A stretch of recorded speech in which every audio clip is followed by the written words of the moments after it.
श्री तुलसीदास जी महाराज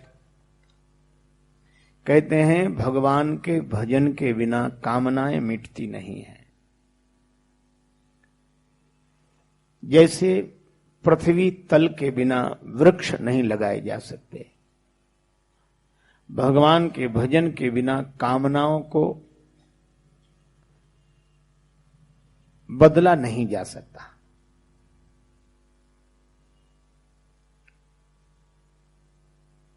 कामनाओं के कारण भगवान अपने जीवन से दूर हो जाते हैं।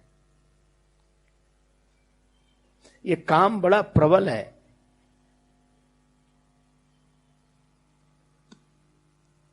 भगवान से मिलता जुलता नाम रखा, खोटा सिक्का चलाने वाले ऐसी शक्ल बनाते हैं उस सिक्के की बिल्कुल असली जैसा लगे।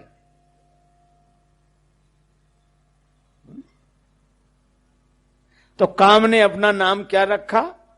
काम, मतलब राम नाम से मिलता जुलता। वो भगवान से भी कहता है कि आप राम तो हम काम।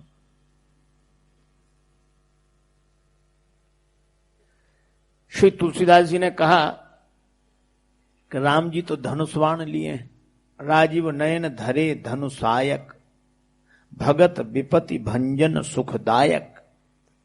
काम बोला हम भी धनुष्वाण लिए, काम कुसुम धनुषायक लीने, सकल भुवन अपने बस कीने।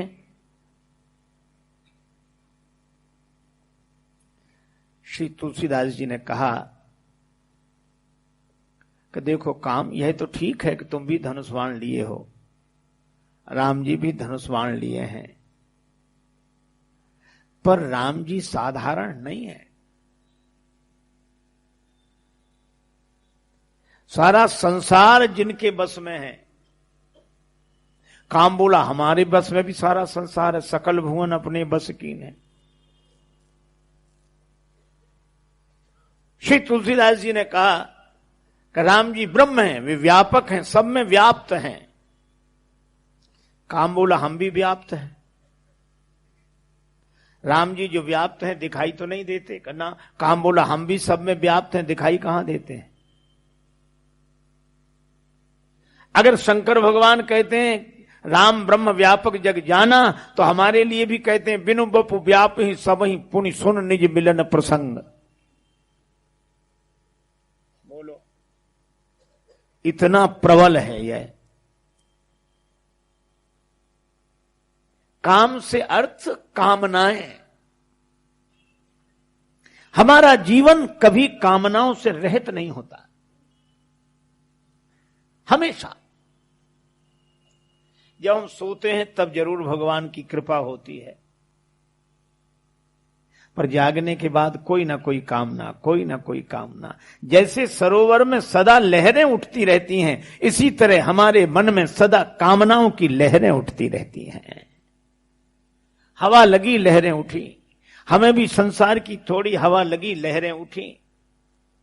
ये कामनाएं। क्या करें? राम भजन बिनु मिटहि की कामा। अयोध्या में मंथरा के माध्यम से कैकेयी माता को क्रोध आया।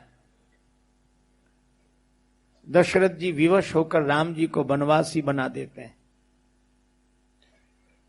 अच्छा देखो, 3 आए और 3 ही वन में गए। मंथरा के रूप में लोभ आया, दशरथ जी के रूप में काम आया, और कैकेयी जी के रूप में क्रोध आया। काम, क्रोध और लोभ, और 3 ही बन गए। 3, श्री सीता जी, राम जी, लक्ष्मण जी। काम आया तो राम जी वन को चले गए, क्योंकि जहां राम तहां काम नहीं, जहां काम नहीं राम। और क्रोध आया तो शांति स्वरूपनी सीता जी वन को चली गई। कभी आपने ऐसा नहीं सुना होगा कि हमें जब क्रोध आता है तो बड़ी शांति मिलती है। शांति चली जाती।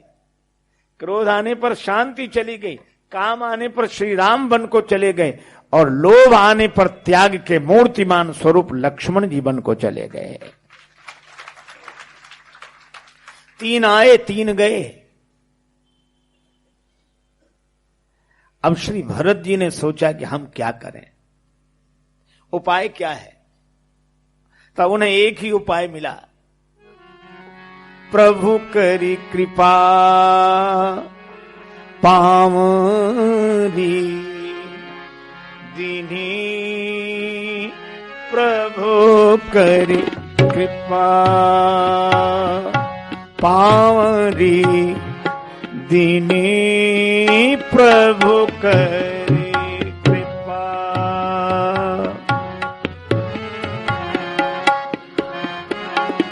प्रभु करी कृपा पावरी दीनी,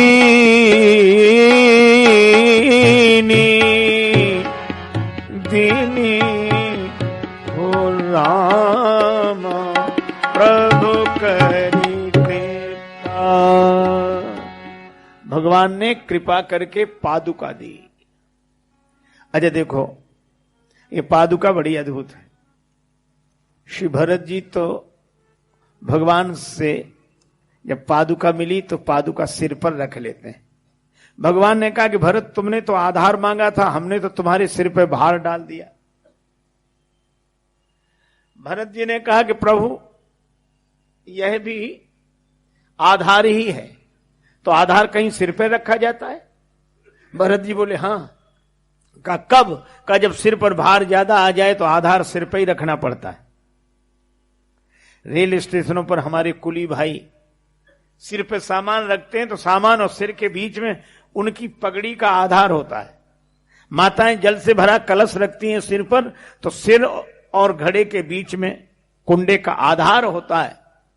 भरत जी कहते हैं मेरे सिर पर लोगों ने अयोध्या का राज्य भार डाल दिया, पादुका मैंने सिर पर रख ली, तो जो राज्य का भार मेरे सिर पर था वो आज से पादुका पर रहेगा। इसलिए भगवान ने कहा अच्छा ये तो ठीक है, लेकिन भरत ये बताओ पादुका है किसकी?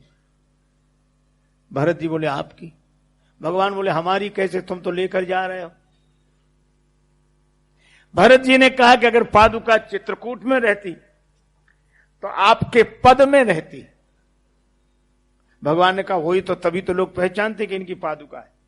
पर भरत जी ने कहा कि प्रभु पादुका चित्रकूट में रहती तो आपके पद में रहती, और अयोध्या में रहेगी तो आपके पद पर रहेगी। पादुका पद से अलग हो ही नहीं सकती। पद में पांव में रहे तो पद का भार पादुका पर, और पद पर रहे तो पद का भार पादुका पर। भगवान ने कहा सो तो ठीक है, लेकिन तुमने तो पनही की शरण मांगी थी और पादुका मिल गई। भरत जी ने कहा कि प्रभु ये बड़ी कृपा है कि पादुका मिल गई। पनही और पादुका पांव में ही रहती है, लेकिन एक अंतर है। क्या?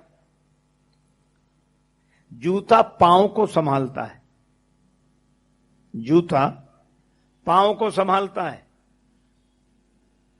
और खड़ाऊ को पांव संभालता है। इसलिए लोग कहते खड़ाऊ पहने हो संभल कर चलो। हमारी संस्कृति का कितना बढ़िया संदेश है। जिन्हें संभल कर चलना आ जाता था उन्हीं को हम खड़ाऊ देते थे पहनने के लिए। संभल कर चलो, जो अपने चरणों से जुड़े हुए को संभाल कर रख सके। भरत जी ने कहा कि जूता पांव को संभालता है, पादुका को पांव संभालता है। अगर पनही मिली होती तो आपके चरणों को मुझे संभालना पड़ता, पादुका मिली है तो अब आपके चरण ही मुझे संभालेंगे। यही बड़ी कृपा है आपकी। भगवान ने कहा कि भरत एक बात बताओ, तुम्हें क्या लाभ मिला? लाभ क्या मिला तुम्हें? भरत जी बोले हमें पूरा लाभ मिला। अभी तक आपको खोजने बन बन भटकना पड़ा, अब नहीं भटकना पड़ेगा। क्यों? पादुका हम ले जा रहे हैं। और प्रभु यह स्वाभाविक नियम है, पादुका चरणों के पास चलकर नहीं आती, चरण ही वहां चलकर आते हैं जहां पादुका होती है। मैं खड़ा हूं, ले जा रहा हूं, तो आपके चरण ही वहां चलकर आएंगे। और सही बात है, आप लोग इतने लोग कथा में बैठे हो, अपने अपने जूते उतार कर बैठे हो, कथा के बाद जूते थोड़ी चरणों के पास आएंगे कि चलो अब घर चलें। जूतों के पास चरण ही जाएंगे। अच्छा, जूतों को जहां छोड़ दो वहीं पड़े रहते हैं। वे बेचारे कहीं चलकर नहीं जाते, अगर चलकर जाने लगे तो लोग परेशान हो जाएं। कथा के बाद भी खड़े रहे, अब क्यों खड़े? बोले हमारे कहीं घूमने गए, आ जाएं तब चले। पर वे तो बने चरणों के लिए, चाहे छोड़ दो चाहे पहन लो। ये बात अलग है कि कोई चलाने वाला मिल जाए तो चल भी जाते हैं।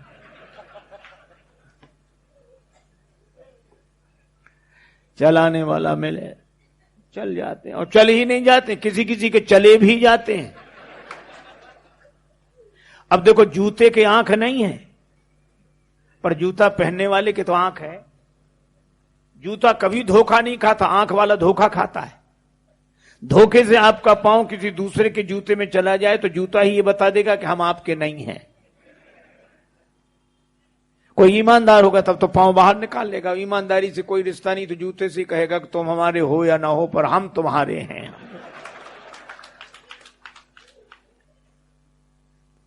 आजकल तो बड़ी मुश्किल, लोग मंदिर में भी जाते हैं तो अच्छे जूते पहनकर नहीं जाते, और अगर जाएंगे तो एक जूता इस कोने पर उतारेंगे, दूसरा उस कोने पर। एक बार एक सज्जन गए, पहली बार किसी ने कहा कि भगवान का दर्शन करने तो जाओ, गए। अब उनकी हालत क्या हुई मालूम? जूते सामने ही उतार दिए और भगवान के मंदिर में प्रार्थना करने लगे। और प्रार्थना क्या थी? ये भगवान हाथ जोड़ लिए, उधर जूते रखे। प्रार्थना क्या कर रहे थे मालूम? त्वमेव माता। सोचा कोई जूते न ले जाए, तो श्लोक चलता रहा, सिर मुड़ गया। त्वमेव माता, फिर जूतों की तरफ देखो, च पिता त्वमेव, फिर भगवान त्वमेव बंधुश्च, फिर जूतों च सखा त्वमेव। एक आदमी तो जूते पहन कर गया, भगवान का अंदर दर्शन करने गया, बाहर लौटा तो जूते ही गायब।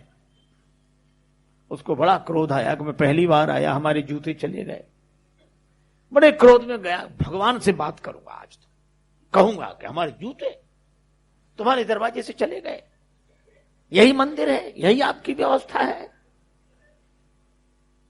मतलब समझ गए कि हम भीतर मंदिर में दर्शन करने जाएं तो भगवान आप बाहर आके हमारे जूतों की रखवाली करो।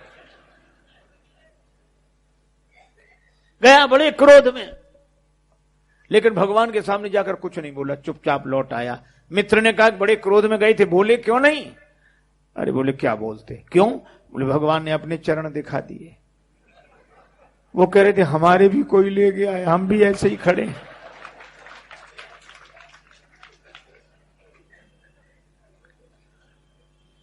अच्छा बोलो, अगर ये भगवान के चरणों से जुड़ी हुई चीज मिल जाए, भगवान के चरणों को अपने पास बुलाने की शक्ति किसमें? देखो आपको एक बात बताऊं, आप लोग बैठे हो, आपका कोई ना कोई तो नाम होगा, हालांकि नाम काम चलाने के लिए होता है। एक आदमी का नाम था ठनठन पाल, उसकी पत्नी बड़ी परेशान, जहां जाए वहीं लोग कहे ठनठन पाल की बहू आई, वो ठनठन पाल। उसने अपने पति से कहा कि नाम बदलो, अच्छा नहीं है। पति बोला क्या रखा है नाम बदलने में क्या? बोले मैं चली जाऊंगी, माई के चली जाऊंगी। भैया चली जा। नाराज होके गई। रास्ते में एक अत्यंत निर्धन कन्या लकड़ी बीन रही थी, पूछा बेटी तुम्हारा क्या नाम है? बोली लक्ष्मी। आगे बढ़ गई, भूसे से भरी हुई बैलगाड़ी आ रही थी। भैया तुम्हारा क्या नाम है? बोला धनपाल। आगे बढ़ी, किसी की शव यात्रा निकल रही थी। ये कौन मर? अमर सिंह। गए, लौट आई। पति ने कहा कैसे लौट आई? कहने लगी वह सब समझ लिया हमने। बोले क्या समझा? तो बोली लकड़ी बीने लक्ष्मी और भुस ढोबे धनपाल, अमर सिंह सो मर गए तो भले मेरे ठन ठन पाल।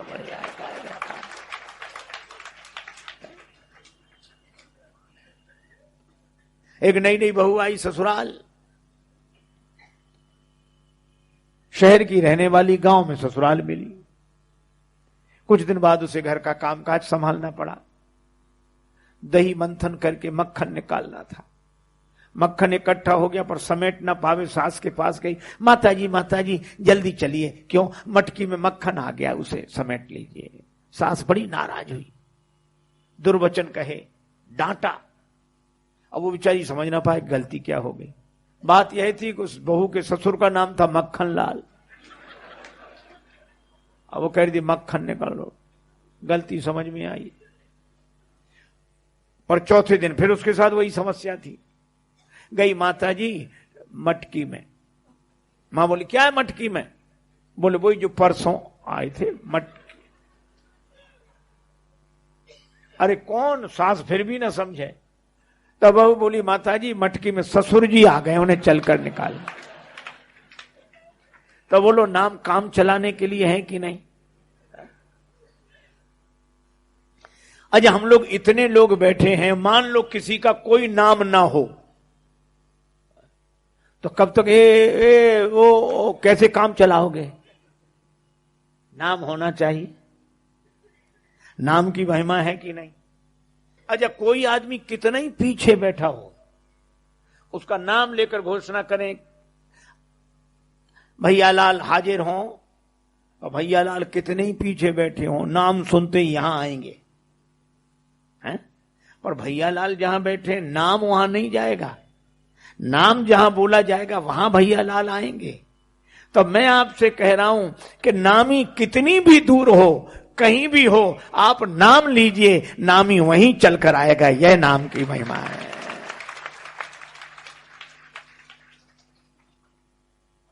भगवान का नाम लें।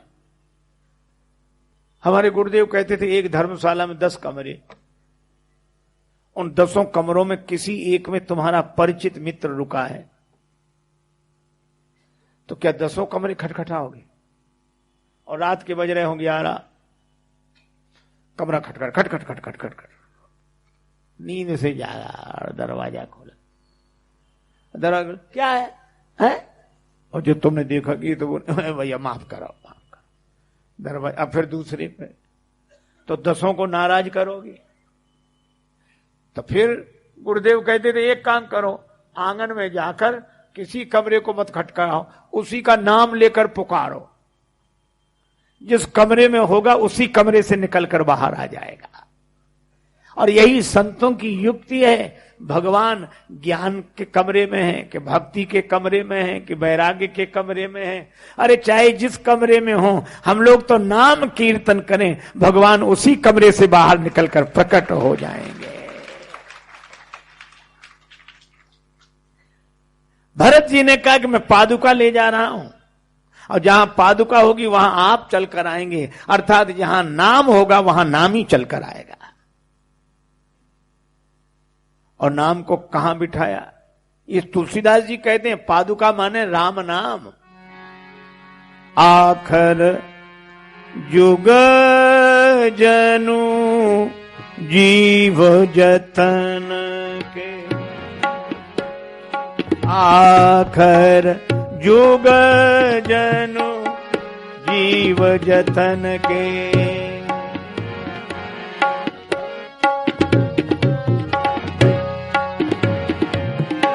जुग जनु जीव जतन के, आखर जुग जनु जीव जतन के। आखर जुग आखर जुग आखर जुग जनु जीव जतन के, आखर जुग जनु।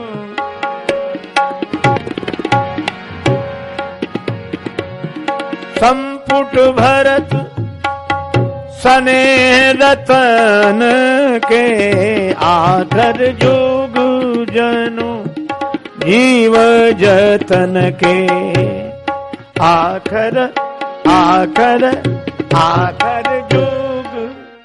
2 अक्षर जीव को भवसागर से पार करने वाले, ये 2 अक्षर, ये पादुकाएं हैं। और भरत जी ने इन पादुकाओं को सिंहासन पर बिठा दिया। इसका अर्थ राम जी हमारे जीवन में आए तो हमें भी हृदय के सिंहासन पर पहले राम नाम को बिठा लेना चाहिए। राम जी आएंगे।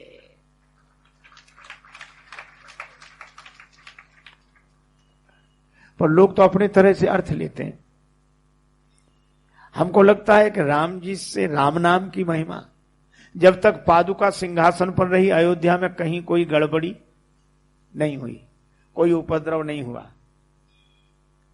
मैं भी आपसे कहता हूं, अगर आप राम नाम को हृदय के सिंहासन पर बिठा लेंगे तो जीवन में कोई समस्या नहीं रहेगी। पर एक सज्जन कर दी, ये बात नहीं है। हमने कहा फिर? बोले देखो राम जी, दशरथ जी के राज्य में गड़बड़ी हुई कि नहीं? हमने कहा हाँ हुई। और राम जी जब सिंहासन पर बैठे तब गड़बड़ी हुई? हमने कहा। बोले 14 वर्ष गड़बड़ी नहीं हुई? हमने कहा नहीं हुई। बोले क्यों नहीं हुई? हमने कहा राम ना, अरे बोले ये बात नहीं, पादुका रखी थी सिंहासन पर, इसीलिए गड़बड़ी नहीं हुई। दशरथ जी के राज्य में गड़बड़ी, राम जी के राज्य में गड़बड़ी, पर 14 वर्ष पादुका रखी थी सिंहासन पर। पादुका माने जूता। बोले जनता जूते का राज चाहती है, जूता रखा रहा, कोई गड़बड़ी नहीं हुई। हम का धन्य हो प्रभु, क्या सोच है आपका।